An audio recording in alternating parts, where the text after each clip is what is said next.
And we will have Craig Lynch do our prayer and pledge, please. Craig? Bow with me, please.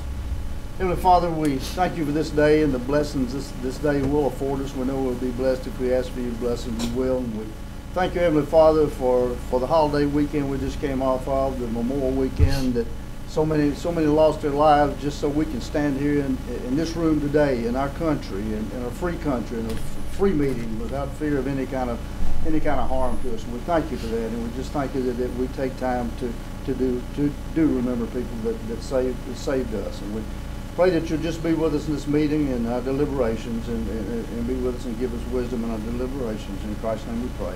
Amen. I pledge allegiance to the flag of the United States of America and to the republic for which it stands, one nation, under God, indivisible, with liberty and justice for all. Thank you. You may be seated. And Gail, would you please call the roll, please? Rhonda Allen. Here. Jim Averwater. Here. Lee Bogle. Here. David Jones. Here. Mike Cush. Here. Craig Lynch. Here. Chip Pinion. Here. Charlotte P. Here. Pettis Reed. Here. Mike Vaught. Here. We have a quorum. Perfect. And Jeff Phillips. Jeff He is Phillips, absent. He is absent. That's right. Sorry. Perfect. And I will have our esteemed Vice Chairman talk about the minutes. And I have reviewed those minutes. They are in order, and I have signed those and would submit those to the archives if we have a second. Second. All right, we have a second. All in favor? Aye. Aye, perfect. The minutes are approved. Now, we have a few items that have been pulled in the final plat phase, but we will move right on to new business. And that would be item 6A, submitted for preliminary plan review, Secker subdivision. Doug. Yes, Mr. Vice/Chairman. Thank you. Playing both roles today. Hope everybody's doing well today. The first item on the agenda is the Secker subdivision. This preliminary plan was originally approved by the Commission back in June of 2017. There were some changes to the design that staff could not approve administratively. This was on the agenda for last month's meeting. It was deferred due to some the drainage concerns. I'm going to turn it over to Mike and let him discuss that in more detail. As far as planning is concerned, from a zoning standpoint, everything's in order with it. Yes, good morning. Our main concerns last time was the amount of fill. They have reduced the amount of fill on several of these lots along here. This area at Rucker and South Rucker, near that intersection, is mostly in the FEMA flood zone, so they'll have to meet the fill requirements, but in doing so, to meet the county's requirements to offset that compensate and cut and fill, they've got to have an equal cut area. So they have done that in this back area, and they've also reduced the amount of fill on a lot of these lots up fronting Rucker Road. So they won't need as much compensate and cut because they've reduced the amount of fill. So the house area will sit above the flood zone, and then they've got an area back in the back that they can compensate, so we don't lose our volume in a flood event. Excuse me. And then the other item was the detention pond. We worked with the design engineer, and I think we've about got it there. We might need a little tweaking, but it's mostly in good order, and I think we're ready to move ahead as they've addressed my two major concerns. On the plat note, number 13 says that the builder must submit a critical lot grading on each lot. So every lot's a critical lot. Essentially, because it's in the flood zone. And then on 15 it says you need a compaction report. What is that? That's where they'll have a geotechnical technician or an engineer come out and watch the contractor as they place the fill and make sure it's compacted properly so the house won't settle over time. Is that a contract deal, or someone from the county do that? It's each builder will have to, the builder or the developer, whichever way, it won't be through the county, but we will receive the geotechnical compaction report, and that's that'll go to building codes to make sure that, over time the houses won't settle. So when the house does settle, who do they come back on? Well, there's no guarantees in anything, in engineering and everything. So there's only so much you can do. They'll make sure that the material is compacted to engineering standards. So they could go back on the geotechnical. They could go back on the developer. I mean, it could be anything. I mean, there's like I said, when we see a compaction report, it might be 1 or 2 pages of actual engineering data and like 13 pages of disclaimers. So there's no, they can only see and control what they see in the ground. So, I mean, there might be outlying factors just adjacent to the property that's not uncovered that might settle over time and cause the adjacent ground to settle as well. So there's no, they can only do so much, is what I'm trying to get at. When we allow somebody to build in the floodplain like this, and they do have to build it up, when you go over the construction drawings, do you require them to have deeper footings or anything to sort of offset the possibility of that water? Because I would think even though it's built up, it's high risk for water. So do you do something? Well, what we've, building codes and engineering and planning have all decided that instead of there's two ways to get around it. There's with a compaction letter, if it's an engineered footing, compaction material, they can essentially build up on top of that.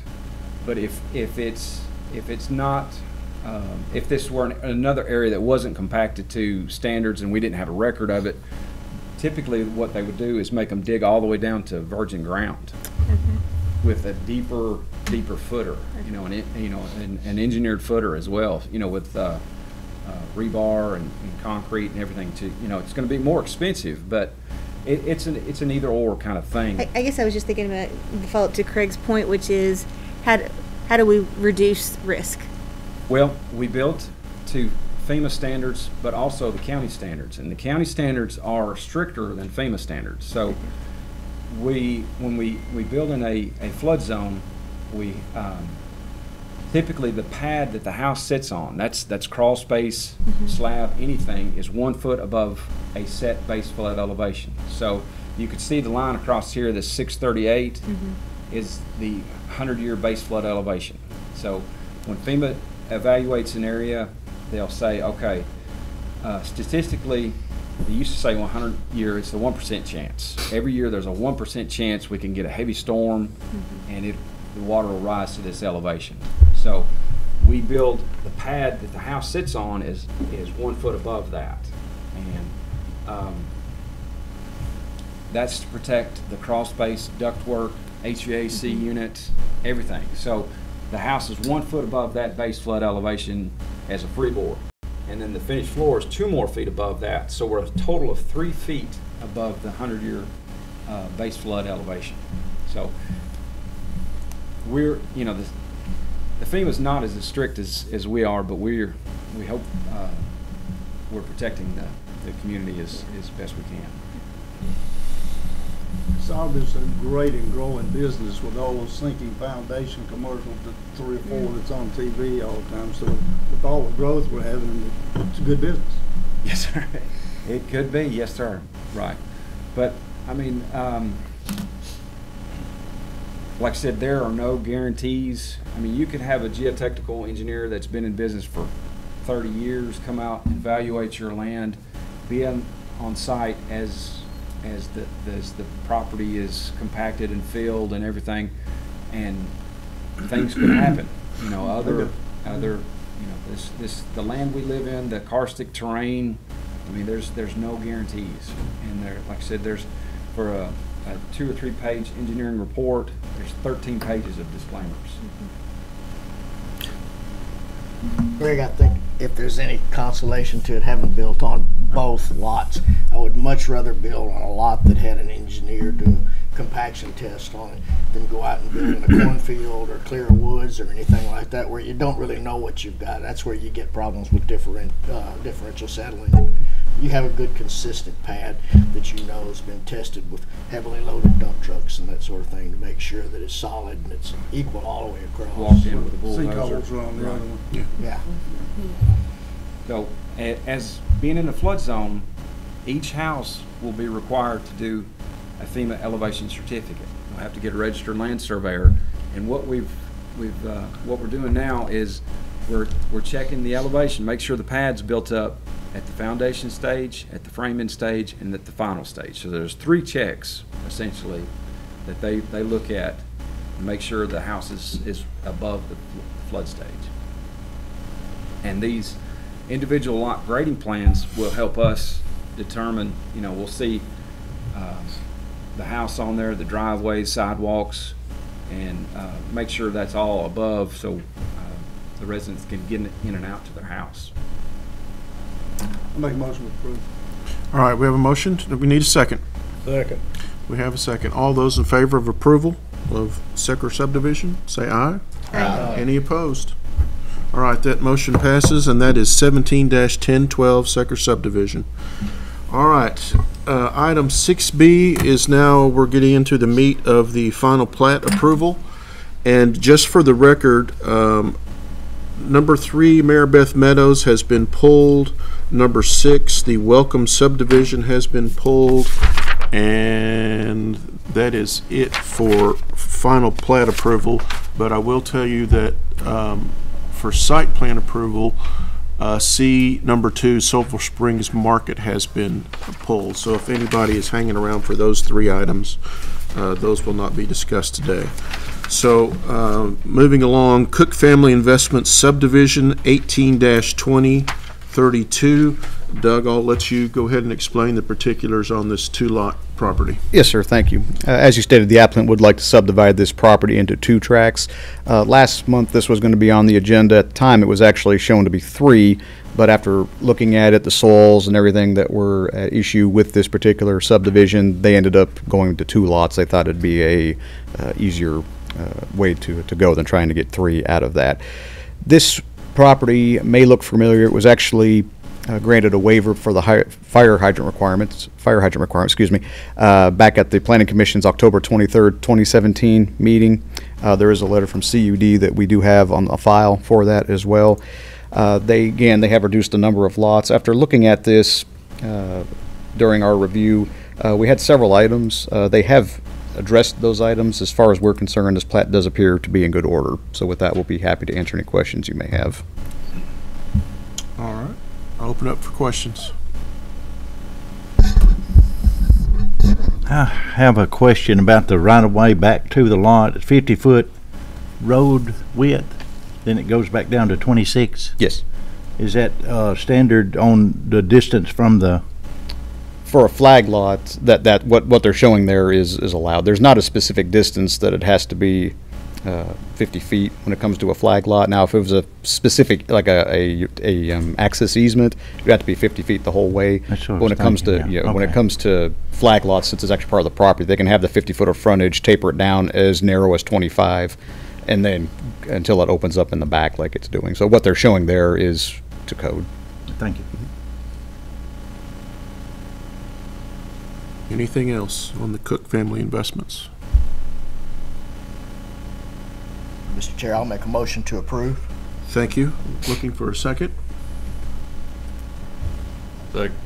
We do have a second. All those in favor of the Cook Family Investments, please say aye.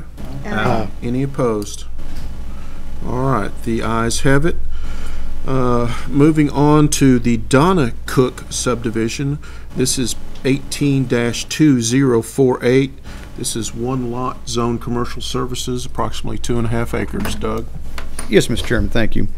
A portion of this property, you may recall, this was zoned for commercial development, commercial services back in December of last year. There's also been a site plan submitted for this. As Mike stated, this has been pulled off the agenda. And Mike, if you can pull up the, Mike Hughes, if you can pull up the plat, I'd appreciate it. I'll explain why this has been. There it is. Can I borrow that? Sure. Thanks. Okay. You'll recall that when this was rezoned last year, you'll recall that they zoned a portion of it, and you can see the zoning line right here, kind of where the hand is and where this line is right through here. When they had originally submitted the plat and the site plan, one of the comments we had was to show the zoning lines on here. And we knew that they weren't going to be using all of the area that was zoned, that there was going to be a little bit of leftover area. The plats indicated that the whole tract, the whole property that they were considering was zone commercial services, but as you can see, it actually kind of bisects the property. I'd say about a third of the property is still in the RM zone, and about 2/3 of it is zone commercial services. That right there is the reason why we pulled off the site plan, is because a third of the site, again, being zone residential, the market that they want to put on there is partially zone commercial, partially zone residential. We recommended at that point that they just take that off, and they're going to have to come back through with a zoning change to kind of fix the zoning lines the way that they need them. That doesn't necessarily reflect on the plat. The plat can still move forward because the plat's just a subdivision of land. The zoning is what it is. So they are able to go ahead and still make the sale if that's what they choose to do with the plat, if this is what they wanted to submit, if this is what they wanted to have approved. As far as staff is concerned, in the comments that we had, those comments have been addressed. This will be an issue going forward, however, and we've already told them that whenever the site plan comes back through and they get the zoning changed, it probably would be a good idea to do an amendment plat to show this area being completely zoned commercial services. But currently, this is accurate, so there's nothing that says they couldn't move forward with this. So with that, I'll be happy to answer any questions. Again, beyond this issue, which, again, the zoning lines are what they are, that doesn't necessarily, that wouldn't hold up subdividing the property. But from the site plan standpoint, that's why we pulled the site plan off. But our comments have been addressed. Doug, is there hesitation on their part to not complete the zoning as one zoning? Or let me rephrase that. Is there any hesitation on their part to keep it two separate zonings, RM and commercial services? No, I think that they realize if they want to have the convenience market on that property, which is what this is, what it was planned to be, okay, that they're going to have the whole thing zoned. Yeah. So, yeah, I mean, I expect at the next deadline that we'll see a zoning application for this. All in one, okay.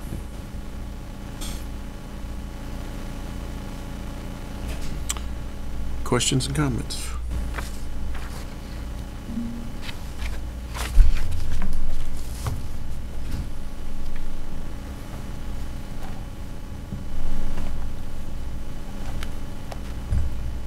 Everybody clear on what the request is? I have a question. Okay, so the hash mark area, that's the zoning, This line right here, yes, ma'am. right? But we're only looking at the final plat of Lot 1? Correct. This is all remaining acreage, about 7.5 acres. Which goes out past that commercial. Right. Yeah, it goes, I think it goes all the way to this, I think this is the line right here. Are they going to combine that area so that the hash tag area becomes one lot? This area here? Yes. No. What they're proposing for that convenience market is this property right here. So this is just going to be a leftover zoned area for, some sort of other establishment. Honestly, over time, I expect that the remainder of the tract will probably be zone commercial. I just don't know when. But when they came in, they only wanted to do about 3 acres, which is what this is showing right here. So they'll have a small piece on this remaining acreage. They'll have a small piece of commercially zoned area, and then the rest will just still be zoned RM. So the part in the back that's still RM, that's where their soils area is? Correct. And so, It doesn't have to be commercial services, I guess is where you were headed. yeah, Looks like to me it needs to be zoned now. right. Well, I guess, and from the Within the, right from the site plan standpoint, which is why that's not along. The site plan was going to be considered later in the agenda. That was what Mike was talking about earlier. That was pulled off. That's why it was pulled off. That issue doesn't necessarily impact the plat moving forward because this is accurate. If they wanted to subdivide it this way, they could. It's a little unusual, but I'll give you that. And it's not the way that I would prefer to do it, but there's nothing wrong with doing it this way. I think they want to move forward with the sale as quickly as they can, which is part of the reason this is moving, but the site plan is not. So it's just a suggestion to rezone that back part where the septic system is? Well, I suppose, but if they want to develop that whole site, they're gonna have to do it. So I guess it's a suggestion, but at the same time, if they want to have the site plan approved, they're gonna have to do it regardless. Because they can't just change the size of that lot, because they need that area. They need for that the soil toilets. area, because then they start getting into off-site soil easements and all that, right? So this will be cleared up before. It the will be site clear, yes, plan. yes. I mean, I don't anticipate the site plan coming back until the zoning change goes through, which, like I said, I anticipate that being submitted. Of course, I have no control over that, but I anticipate that being submitted at the next deadline for the July meeting for the Planning Commission and then Board of Commissioners in August. And at this point, since the Board of Commissioners doesn't meet in July, they're not missing any time. At one point, I thought about just getting this on June's agenda if they wanted to, but they're not going to be gaining any time that way. It's either you wait a month now or you wait a month later. So. I don't think we quite understand everything, but I do make a motion to approve upon staff's recommendation. A second. All right, we have a hesitant motion and a second. All those in favor, please say aye. Aye. Any opposed? All right, that motion does pass. We will move on to item B4, which is the Judy and Larry White, tag number 18-2051, which are 3 lots, approximately 7 acres, zoned RM, off of Woodbury Pike. Doug? Yes, sir, thank you. This property, as you stated, is located off of Woodbury Pike. They're proposing to subdivide this property into 3 parcels. Our comments have been addressed. Actually, the surveyor is present if you have any questions of him, but the issues that we did have with it, most of them were, I would say, were more housekeeping in nature, but he's addressed all those concerns, and we feel this plat's in good order. So with that, we'll be happy to answer any questions. I will point out one thing. You'll see on the, this will have to have an off-site, so there's a little bit of an off-site soil easement in this area. So I'll just point that out. But other than that, everything else in this plat's in good order. On the agenda, the paragraph leading into this mentions flood elevations need to be Yes. established. Mhm. So this is in the flood area, or? Yes. Now, the comment that we were referring to there has to do with the setting of the elevations. There, along with the maps, there's a booklet that comes with it that has profiles of the streams and everything, but not every stream has a profile. If the profiles are in existence, the requirements are to use that profile to set pad elevations and floor elevations because they're more accurate than just the maps. But in those instances where there's not a cross-section, they can use the maps, and that's what happened here. So he's done that. So there is no footnote that I can see on this one, on the one prior where it talks about being a critical lot or needing compact report, things like that. Are there reasons why we would require that in one area and not in another? No, it probably needs those notes as well. Okay. So we'll need those notes added. And they're simple notes. It's just a little more work another hurdle they have to go through, but it's a little more clear to have that done. Yeah, well, if there's no more questions and those notes can be added to the plat, the compaction and critical lot, I'll make a motion to approve. All right, thank you, Commissioner Allen, for those note call-outs and your motion to approve. We need a second? Second. All right, all those in favor, please say aye. Aye. Any opposed?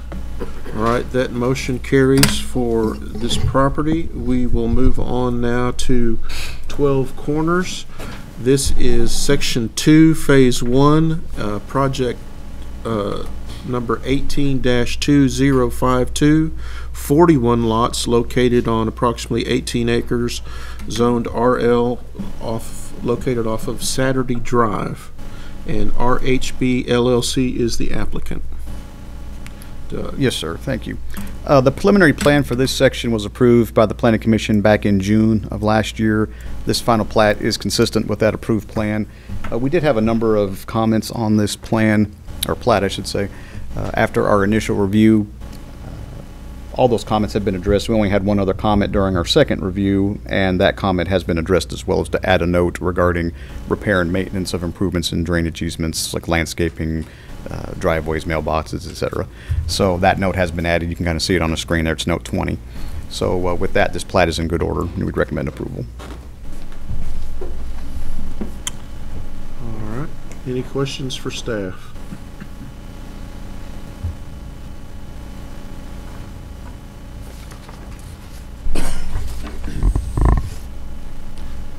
Bullet 16 on the sinkholes. You're satisfied how that's written?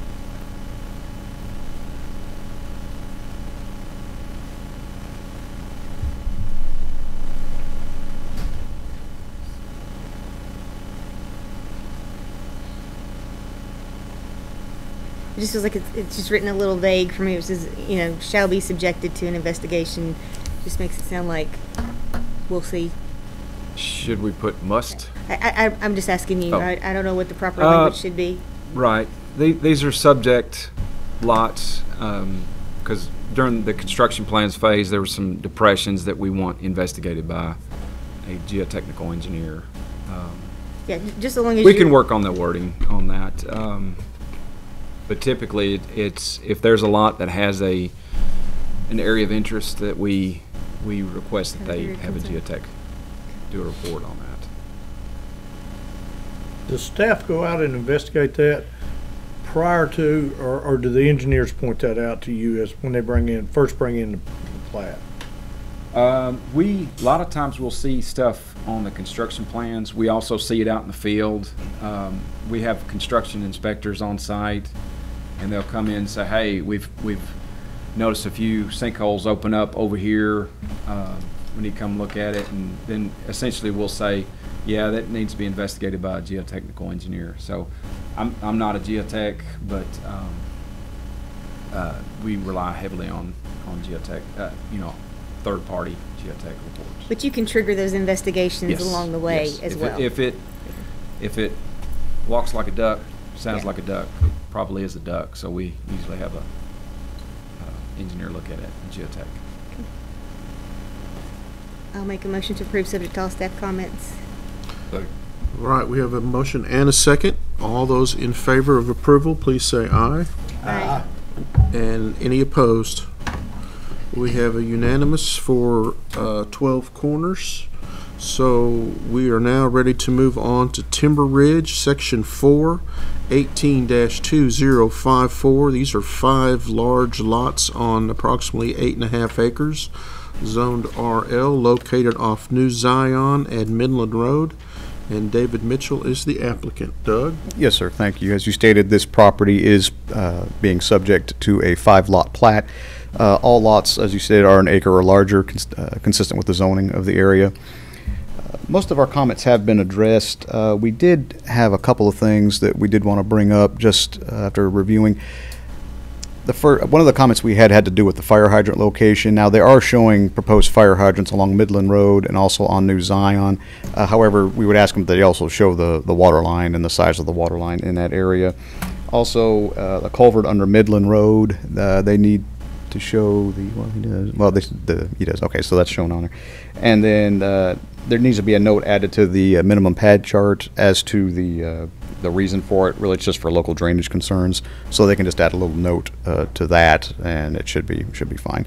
But with that, this plat does appear to be in good order, and we'd be happy to answer any questions. And Mike, I think, has got some comments. Yeah,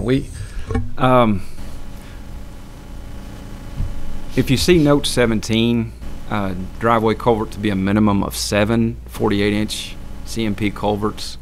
That's a substantial amount of flow that comes through here, because it's a box culvert under Midland right here. So lot 78 and 77 rely on access from New Zion Road, and there's 2 building sites for lot 78. So if somebody were to build a house here, it wouldn't be an issue, but somebody needing to get back to lot 77 has to rely on a substantial stream crossing. That what did they say? let's see, number 17 was 7 48-inch culverts. Those 7 4-foot culverts. So it's going to be a high price tag to build to get to lot 77. My thought was, could they not snake something back from Midland to get back to lot 77 and not cross this stream? But that's, I mean, it'll work. It'll just be very expensive. Does note 16 need to be removed in that as well? Well, we need some clarification on that. The other lots along, the simple driveway crossings, culverts, just need to be the minimum 15. Specified a little bit. But this huge flow path through here needs the 7 48-inch culverts. That's not really a driveway culvert. That is No, it's that is essentially a That is bridge, yeah. right? So that's the only thing. Is that a blue line? I don't believe so. It's got a It's a river. it's got a substantial flow through it. Let's see. Yeah, it does show up on our stream layer. It's a tributary to Rocky Fork, the Stones River. It is so it is a substantial. So EPA doesn't make you have an open bottom? Well, we'll have to do an ARAP. That's what they would rather you have, with keep the flow pattern consistent with what it's there now. So, yeah, if I had my druthers, I would rather they access lot 77 from Midland side, just snake it through there. But, this way it works. It's just going to be very expensive. And aren't there disturbance issues? Like you can't Right. disturb within so far of a blue line. No, you can. You have to get an aquatic resource alteration permit through the state. But typically if it's just utilities and driveway, it's a simple general permit. But if there's some other extenuating circumstances, it goes into a higher phase. But this one, I think they can go with the simple general permit. It's just, it seems like a lot of money to cross a creek for one lot. Have you had this conversation with them? Yes. Did they indicate why they wouldn't want to come in off Midland? Well, it might be a zoning issue. I don't know. Could they? I mean, they still have. See, 77 actually goes back and has frontage on New Zion. So it's a flag lot that goes out to New Zion. But I mean, that could be part of why they're doing that. I mean, they could be doing it just because, on a private easement, you'd have to be 5 acres. They'd have to get a waiver to go under 5 acres. But like Mike said, they have illegal access there. If they wanted to try to extend the access over off of Midland Road, just extend it out so 77 would actually access through here. I mean, that technically is still a legal lot because it has frontage. But ultimately, I guess it's really up to the developer of how they want to. If that's really what they want to do, like Mike said, there's nothing wrong necessarily with it. It's just going to be a lot of money. that's what I would. Can we talk to the applicant? Is the applicant here? The surveyors here. Oh, David Park with SEC. I think one of the reasons they went that way is Can you lift that up? Thank you. sure. One of the reasons they went that way, if you look at the soils areas on lot 76 and 77, if they extended the access easement up through there and then held the required distance off that for the soils, they wouldn't have had the recommended amount of soils for lot 77 or 76. Oh no. What I'd recommend is come down this driveway like you're going to 75 and just kind of hug around this way to 77 and not get into the soils. Are you talking about going this way? That's the way I was just talking about. Yes. Oh no, I would but go the other way. Yeah. Possibly. Yeah, maybe it was terrain. I don't know. That was just what the applicant wanted. That's what they asked us to do, so. Have y'all, I'm sure you've probably had conversations about the expense of doing it the way you've got it designed. Right. Actually, one of our engineers had that conversation with them, yes. And so they're okay with I that? guess so, yeah. I will bring it up again to them. Well, I make a motion to approve it. If it's, I'll second. Yeah. All right, we have a motion and a second. I mean, regardless, it'll work either way. It's just, it's up to them. It's up to them to decide how much money they want to spend, and if they need an ARAP or not. But, all right, any questions after this motion? All those in favor, please say aye. Aye. Any opposed? That motion carries. So 12 Corners is approved. We will move to Timber Ridge, Section 4. This is, That was Timber oh, I'm Ridge, sorry. yeah. I'm ahead of myself. Yes, we're ready for the estates at Lewis Downs. This is Section 1 of Lewis Downs, 15-2083. These are 14 lots located on approximately 30 acres, zoned RM off of Rhonda Drive and Rock Springs Midland Road. New South Developers LLC is the applicant. Doug? Yes, sir, thank you. The preliminary plan for this section was approved back at the Planning Commission's February 26th, 2018 meeting. Actually, it's for the whole development, not just this section. This plat is consistent with that preliminary approval. As you recall, this plan was approved with a detention pond being on Lot 10, not on its own lot of record as is typically required, but a waiver was granted to allow this to remain on its own, or on Lot 10. So that waiver will have to be approved on this plat as well. You'll also recall originally that this subdivision was approved needing residential sprinkler systems. That is no longer the case. The water pressures and volume in that area have increased to the point where they'll be able to meet that demand. So you'll see the fire hydrant there, and I think there was another one in, Yeah, there's another one farther down. well, I think on the there's one next in plat. the, I thought Yeah. there was one in here too, is there not? Well, all these lots will be within 1,000 feet of a hydrant, so we're not too concerned about that anymore. So with that, I just wanted to bring that to your attention, but beyond that, the plat has been adjusted to our comments. There was one item that we did want to bring up. On Lot 11, you'll see that there's a large curtain drain. Well, actually, it's on Lot 10, where you see there's a label for this curtain drain.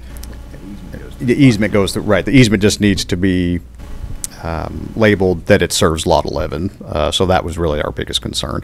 But other than that, the rest of our comments have been addressed. So we'd be happy to answer any questions. And the curtain drain is just to help dry the soil, the septic soil out. So what they'll do is they'll have an interceptor curtain drain around the soil to capture the groundwater and then pipe it out until they can daylight it to the back of Lot 10.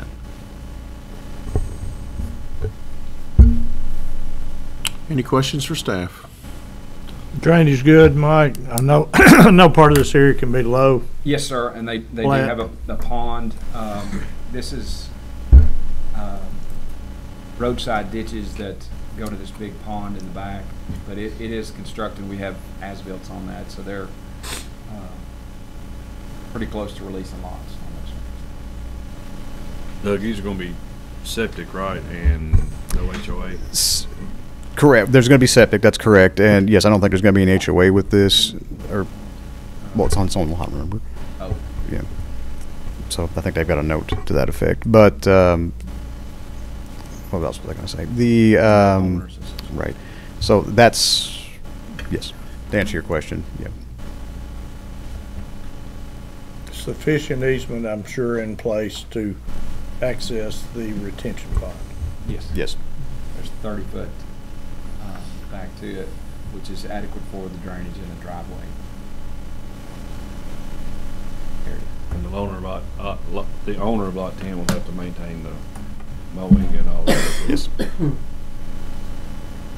In a situation like this, if they wanted a horse, can the horse graze the retention pond? I'm just curious. Yeah, you just gotta watch the skies and make sure your horse doesn't. So a horse doesn't get flooded. Yeah. Water polo. Make a motion to approve, subject to all staff comments. All right, we have a motion and a second. All those in favor of Section 1 approval, please say aye. Aye. Any opposed? All right, that motion carries, which moves us to Section 2 of the State of Lewis Downs under a different number. This is 18-2055, and this is 3 lots just south of what we just approved. Doug? Yes, sir. As you stated, this is Section 2 of the same subdivision, so I'm not going to get into all the particulars. But this plat was amended to reflect our comments. We only had one comment on our second review, was just to reword a portion of a note and remove a reference to a state route that didn't apply. They've done that, and this plat's in good order. All right. Make a motion to approve, subject to all staff comments. We have a motion and a second. All those in favor, please say aye. Aye. Any opposed? All right, that motion carries. So brings us to item number 10, which is Colonial States, Section 12, Phase 3B, Project 18-2057, which is 21 lots located on approximately 11 acres zoned RM off of Dreama Court. Enmo Properties LLC is the applicant. Yes, sir. Thank you. The preliminary plan for this section was approved originally back in 2007. You will recognize this subdivision. They've been developing the section out over the last few years. This plat is consistent with that preliminary plat approval. Some of the step tank easements needed to be field verified. I believe the applicant has taken care of that. Regardless if they haven't, that's something they'll have to do prior to CUD signing off on the plat. But from planning standpoint and engineering, this meets all of the requirements that we had, and it's been amended to reflect the comments that we had. So it appears to be in good order. So with that, we'll be happy to answer any questions. It does have a stub street to the PUD. Yes, that is correct.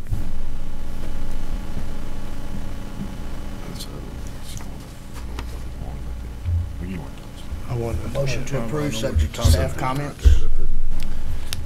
We have a motion and a second for approval. All those in favor of Colonial States, please say aye. Aye. Any opposed? That motion carries.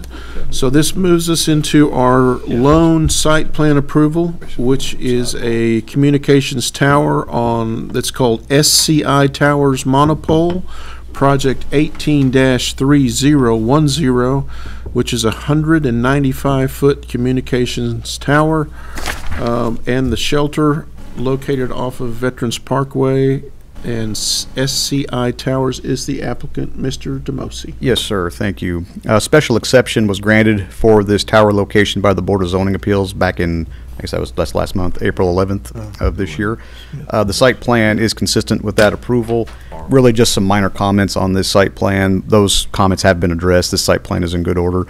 I will say that this property is, along with the property right surrounding it to the north, and I guess to the west, is being looked at right now for annexation by the city of Murfreesboro.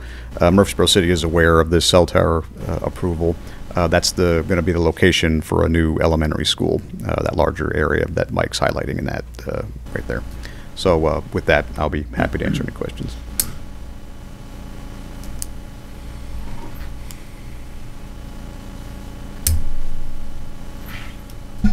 Mr. Chairman, I make a motion to approve.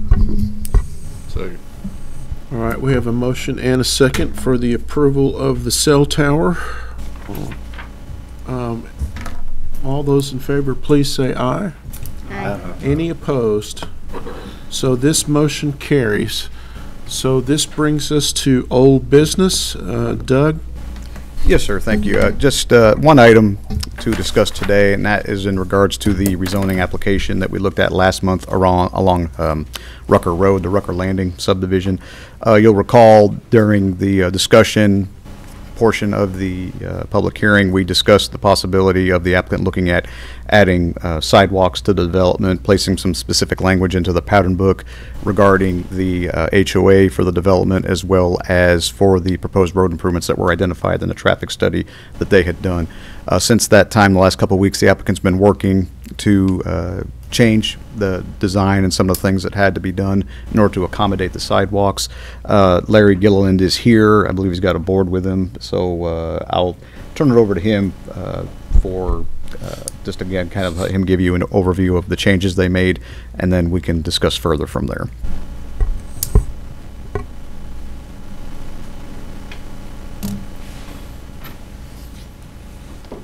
Good morning, everyone. Good morning. Good to see y'all. And I appreciate Doug and Mike working with us and you all working with us in order to make sure this is a good development for the community. Please.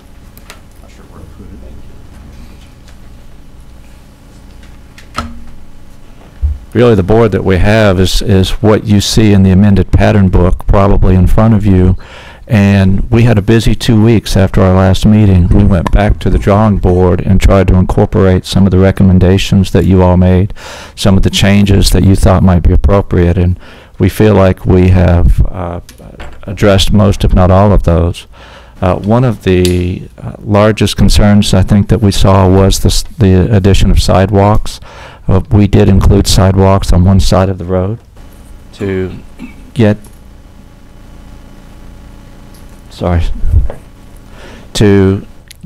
the residents back into a common area, into a playground.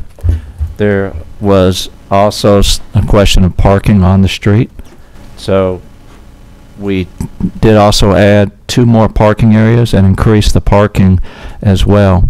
On the west side of the development, we added 10 spaces back into a common area. Also, in the playground area, we added more spaces to include 15. Just up the road from that, about 1,000 feet, we dedicated 1 lot to future HOA use, which could incorporate another 26 parking spaces as the HOA deems necessary. We wanted to make this a good user experience, a good community for the people. So we made these changes, and by doing this, we reduced our net lot yield from 246 to 237. So we actually lost 9 lots, but we felt like this would be a good change. Do you all have any questions over what you see so far? Where are the sidewalks in the pattern book? I'm looking at page 16, amenities, and they are along, Miss Allen, if you see this, they're in black. They go along the sides. And those are all the sidewalks. So they go throughout one side of the development. The only places where we could not get them to work was in the back of the cul-de-sacs, and that's just because of the width of the lots. And is that labeled somewhere in the pattern book that that's what the black lines are? I'm sorry? Is that labeled somewhere in the pattern book that that's what the black lines are? Because that's what I was looking for, was in the pattern book. Because that's just what we hold the PUDs to, is what's in the pattern book. That's the only reason I'm asking. Okay. And I don't know if that's in there, Tim?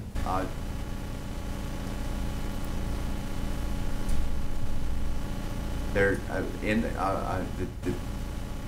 I would assume they're labeled in the concept plan. I apologize if they're not. They should have been called out in the concept plan. So I can't answer that question. I don't have a pattern book in front of me. May I borrow that? Larry? Sure. I'll look. Thank you.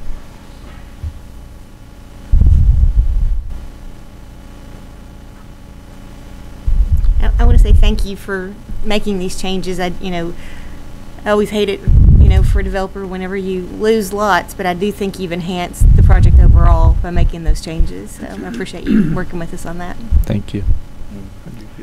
I don't see it specifically called out anywhere, but that's something that's easily remedied. Yeah. I mean, obviously that's something that can be taken care of. Can you, and you'll have to, I know that you guys put a lot of work into this, and we just got this late Friday afternoon, so we just haven't had a whole lot of time to look into it.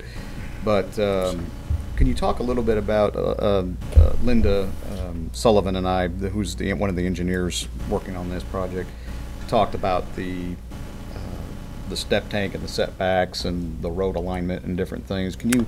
That's a better Tim question. Tim, do you want to step up and talk a little bit about that?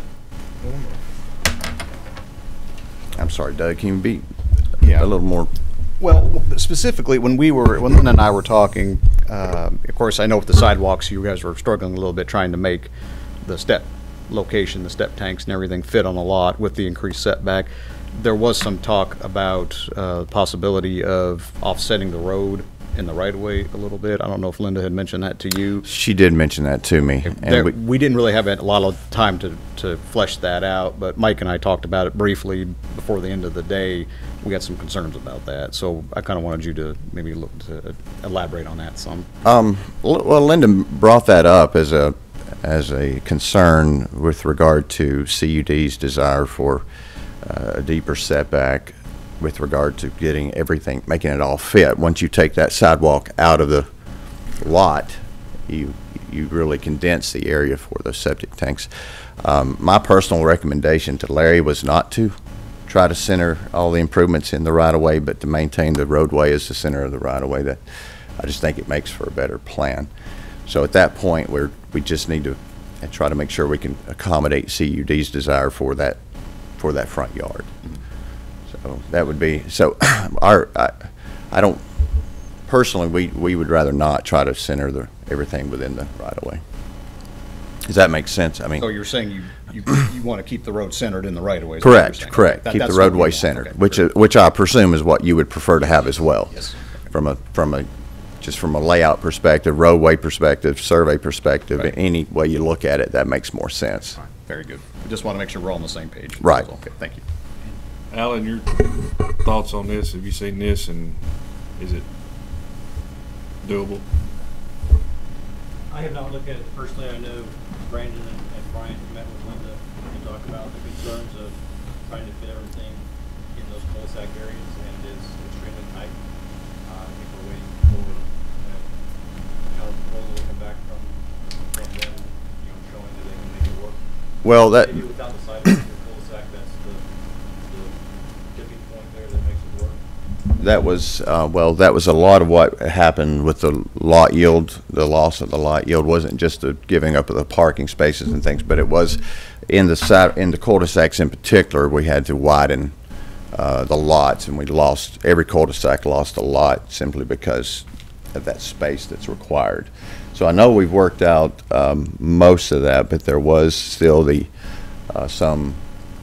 what we did not realize is the front setback issue when we revised the plan last Friday. So I think there's room there, and you were right, having discussions with Brian. And please forgive me because I'm substituting for Linda on this, so I'm going as an intermediary, and she's not here. She's on vacation, unfortunately. But the way I understand it is there's still some talk about that, and they were trying to negotiate some number that would be amenable to you guys between the 40 and the 35. So I think in terms of front setback.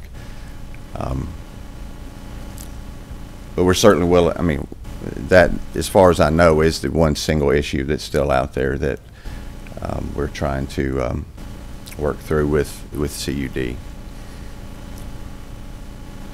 As far as I know, it is still, to be resolved, but they're working on it. Right. Come to a conclusion.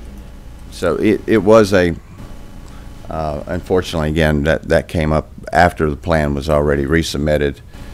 The idea of, or the concern regarding the front, whether it needed to be a 35, which is what we've shown all the way through the project, or now that we've lost that front building envelope due to the 4-foot grass strip and 4-foot sidewalk, then whether that needed to be a little deeper. And we're certainly willing to make the change, but obviously, as you would well understand, we would like the yards, the homes to still have rear yard, and so if we can give up something a little less, which is what our discussion is, perhaps we could have a 38-foot setback, because that's really what the last thing that I heard was that Bryant felt that if he could get 3 more feet, he would be pleased. So.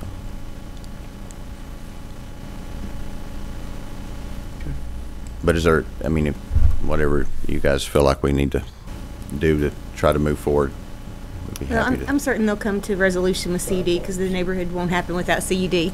Exactly, So I'm not- exactly. So it's I'm not really really just a- concerned about that working itself out as much. Right, and our biggest concern was when Linda and I were talking about the possibility of them shifting the right-of-way or the road, excuse me, in the right-of-way. Mike and I didn't think that was a good idea at all. So I'm glad, listening to Tim, that, he agreed that was not really an option that should be even on the table. So, yeah, as long as they can work it out with CUD, I mean, as far as the setback is concerned, from our standpoint, it doesn't really matter since it's a planned development. But once CUD's happy with everything, then, yeah, I don't see any reason that this couldn't move forward. They'll have to establish, CUD will develop the utility plan for water and force main and whatnot, or their location. So, I mean, it's essentially a separation thing. So if we add sidewalks, Right. CUD would like to have separation from the sidewalk. So if they have to work on the line, they don't have to dig up the sidewalk. So that's where everything gets tight. But each one of these lots is going to have to require a plot plan for submittal to CUD. So they'll be scrutinized very closely. Except for the state lots, yeah. Well, given the changes that have been made with the addition to the sidewalks and any other additional staff comments, and knowing that they'll have to resolve their issues with CUD, I'd make a motion to approve. Second. All right, we have a motion and a second to approve the concept based on staff comments. So you do need a vote and a motion. I mean, you've got a motion, but you do need a vote for this, right, Doug? Yes, sir. Okay. So all those in favor, please say aye. Aye. Any opposed? So that motion passes based on staff and CUD finalizing their comments. And this will go before the Board of Commissioners for the zoning in June, as we've already advertised it as such, so. A question on the stoplight, 231. The next morning, after our meeting at night, I come into town 7 o'clock, a little after 7. School bus comes from this road where the subdivision's going, where the UD's going. Goes on 231, going to the school. I'm going north. School bus goes south to the school. Pulls out in the median. The back of the bus is in one lane of 231. It has to be. No place to go. There's no acceleration lane on 231. When the light goes there will be no need for an acceleration lane, correct? Right. Because it will be a protected turn. Yes, it will. How, school's out, I guess. School's out now. Yes. Okay. Will the light be in before school starts? Can the light be put in before school starts? Then the next section of Davenport Station will trigger the light, and we are looking at that right now, construction plans. So I doubt it will be installed and designed and worked out by the time school starts, but it's not long. Not long. Like I said, it might be later in the year, it might be early of the following year, 19. So I mean, but it's coming quickly. Well, we all know what all we've already approved. Crescent Road, Rock Springs Road, this road right here. I don't know if there's any way to fast track that light. Yes. Other than that. Right. Just for public safety.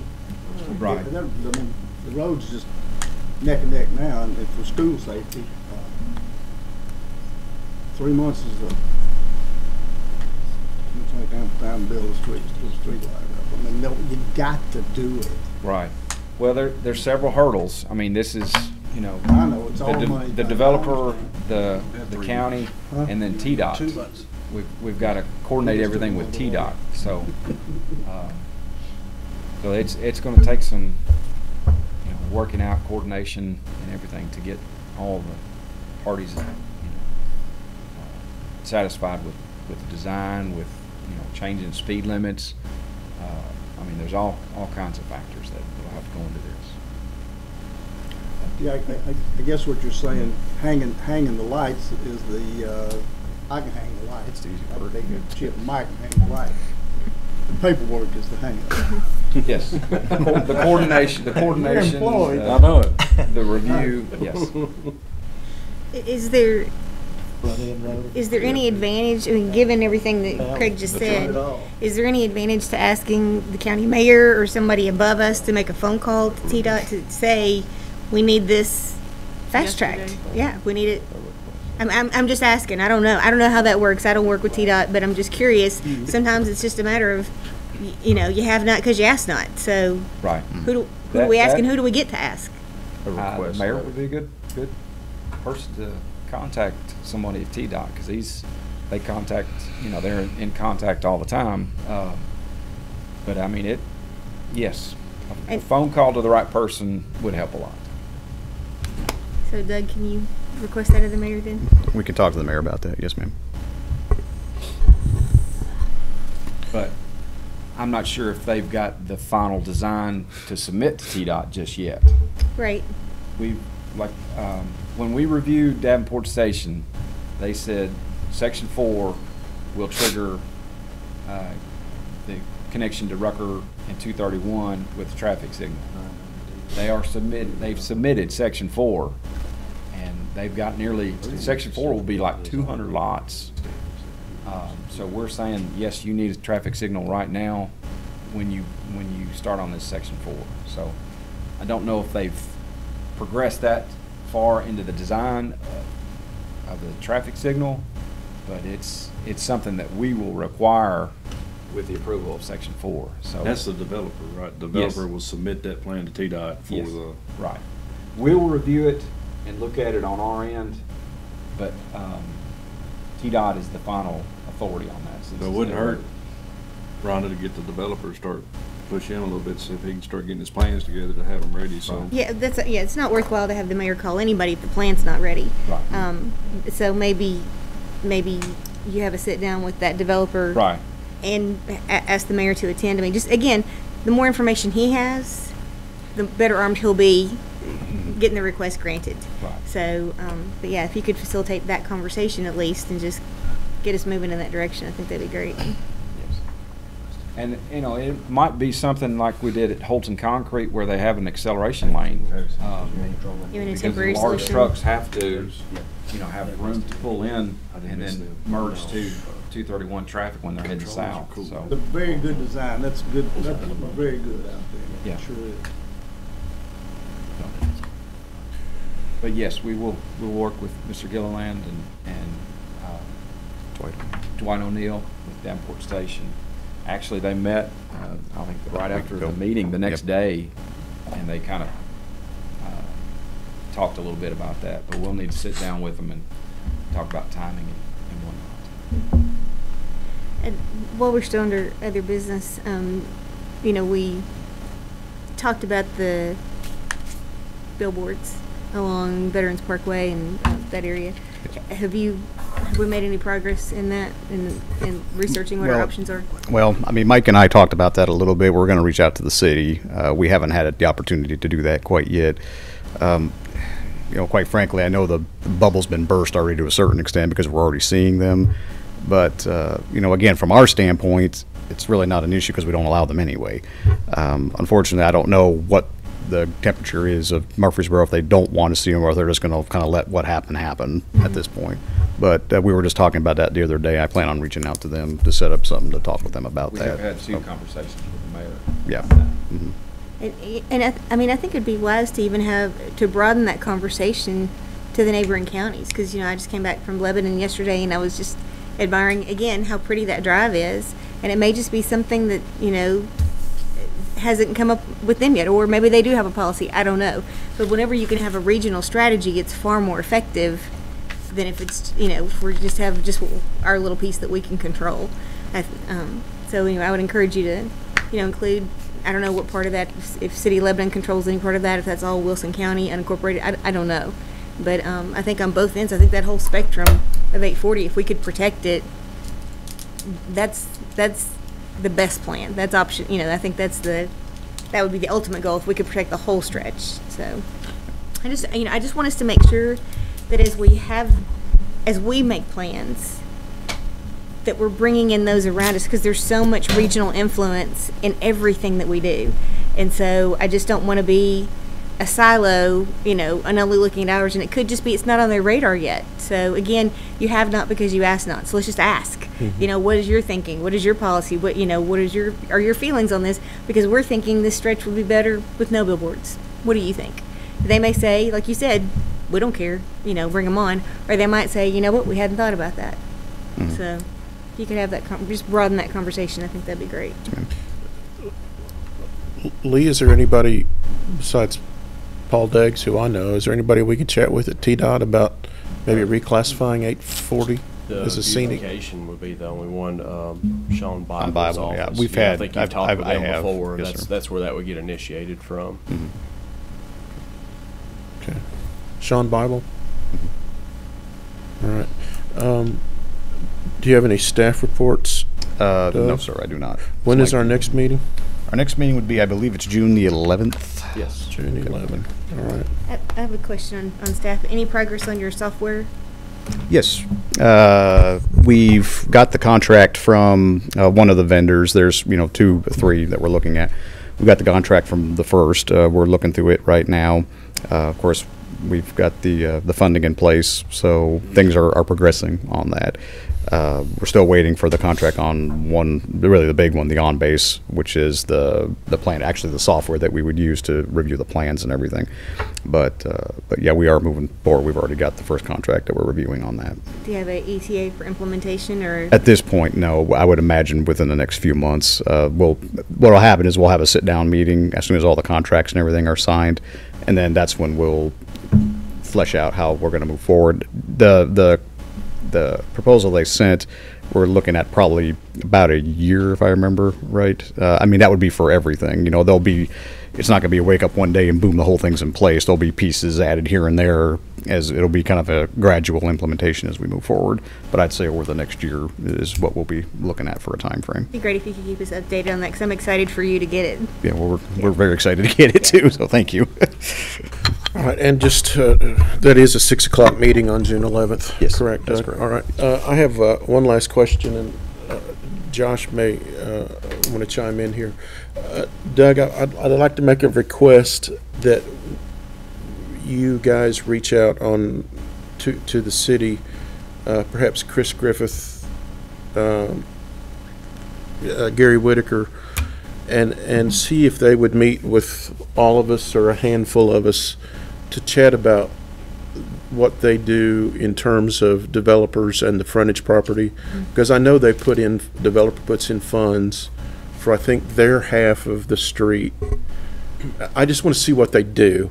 And my question, I guess, to Josh is, if we have a meeting with the city to talk about that, is that subject to sunshine laws, and does that have to be a public meeting?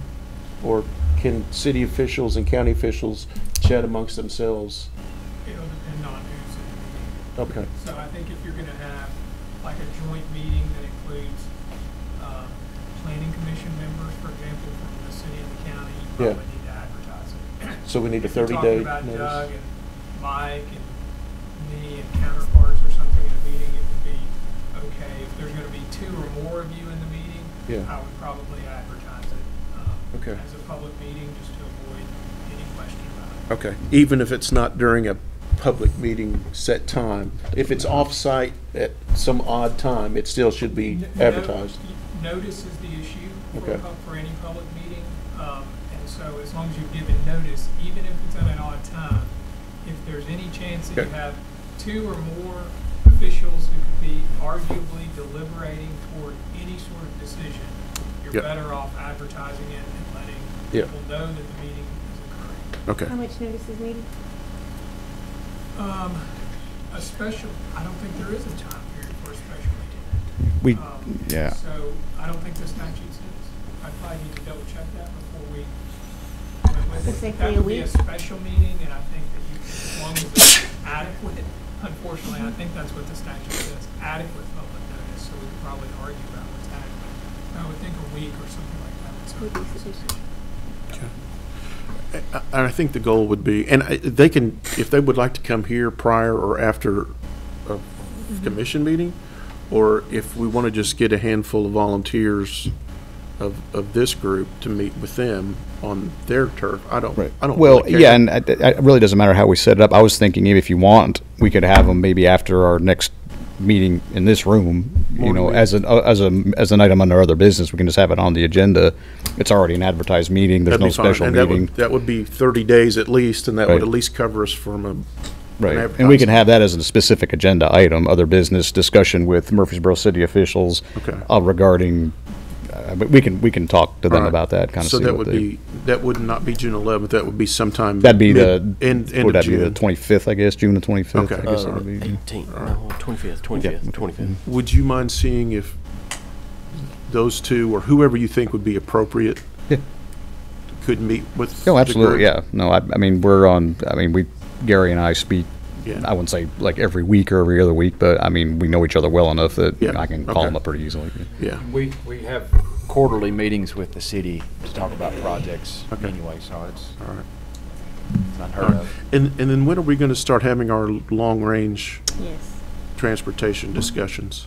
For the transportation plan you're talking Yeah. about? Yeah, well, the money for the startup is in the budget right now. So what I would anticipate is after the budget's approved, then, because obviously, you know, right now it looks good, it's still in there, but, you know, last second, if it gets slashed, there's no point in trying to move forward with it. But as long as the money's there, I mean, soon after the budget's approved, we can start walking down that road, kind of seeing where we go. Well, do you anticipate to have the city, at least at some part, Yes, be in those and discussions they with kept us in the loop during, when they updated their plan, so I would anticipate us doing the same. What about the school board? Do they need to be in on that We can, conversation? we a can little bit as invite well? them, and we'll invite whoever's interested to come, so, but we can specifically Yeah. ask them to be there as well. I think particularly the school board and the city and us need to share what our long-range goals are, so we can kind of blend that together to make it. Yeah, no, that'd be easy to All right. make the request. I'll make that plural of cities. There's Cit- more than yeah, one city in the cities, county. yeah, Yes, cities. yes.